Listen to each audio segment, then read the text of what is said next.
এবং জেলার পরিষদের স্বাস্থ্য কর্মাধ্যক্ষ সহ জেলার যিনি ডেপুটি সিএমএইচ সহ বিষ্ণুপুর 2 নম্বর ব্লকের স্বাস্থ্য আধিকারিক, এছাড়াও সাতগাছিয়ার বিধায়ক মোহনচন্দ্র নস্করের এবং পঞ্চায়েত সমিতির সভাপতিদের উপস্থিতিতে এদিন একটি মিটিং করা হয়। মূলত বিষ্ণুপুর 2 নম্বর ব্লকে প্রথম পর্যায়ে 3টি অঞ্চলের প্রায় 30,000 মানুষকে দেওয়া হবে এই ভ্যাকসিন। যেটা জানা যাচ্ছে বিষ্ণুপুর 2 নম্বর ব্লকের অন্তর্গত বাঁকড়াহাট, নহাজারি এবং খাগড়ামুড়ি, এই 3টি অঞ্চলে প্রথম পর্যায়ে এই ভ্যাকসিনেশন করা হবে বলে জানা যাচ্ছে।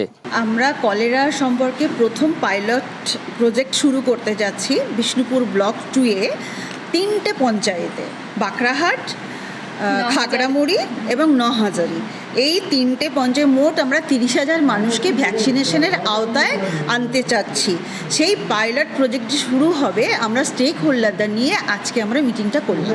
কলেরার ভ্যাকসিন মানুষকে বোঝাতে একটু সময় লাগবে, যে কারণে এই 3টে জিপির মধ্যে যে সমস্ত আইসিডিএসের মেয়েরা আছে, আশার কর্মীরা আছে, যারা আমাদের হেলথের সঙ্গে যুক্ত আছে, হেলথের মেয়েরা থাকবেন, সবাই থেকে পঞ্চায়েতের প্রতিনিধি সদস্যরা থেকে মিটিং করে আমরা এইটা নামাবো। যেহেতু এটা একটা নতুন প্রজেক্ট, মানুষকে বোঝাতে হবে, একটু সময় লাগবে।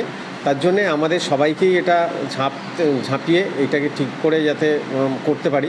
এটা কিল্ড ভ্যাকসিন, মানে এটার মধ্যে জীবাণু কিন্তু নেই, মানে জীবাণুটা মারা স্টেটে আছে, মানে একদম আপনার মেরে দেওয়া স্টেটে আছে, যেটা কিল্ড ভ্যাকসিন বলা হয়। তো সেই জন্য সেটার সাইড এফেক্ট বা যে পার্শ্ব প্রতিক্রিয়া সেটাও কোনো নেই।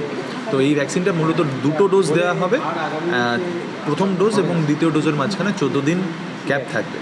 আর এই ভ্যাকসিনটা নেওয়ার পরে মূলত কলেরা বা ডায়রিয়ার যে কেসটা, যে একটা মানুষের যে বারবার ডায়রিয়া হয়, এইগুলো কিন্তু অনেকটাভাবে কমে যাবে বা একদম কমে যাবে।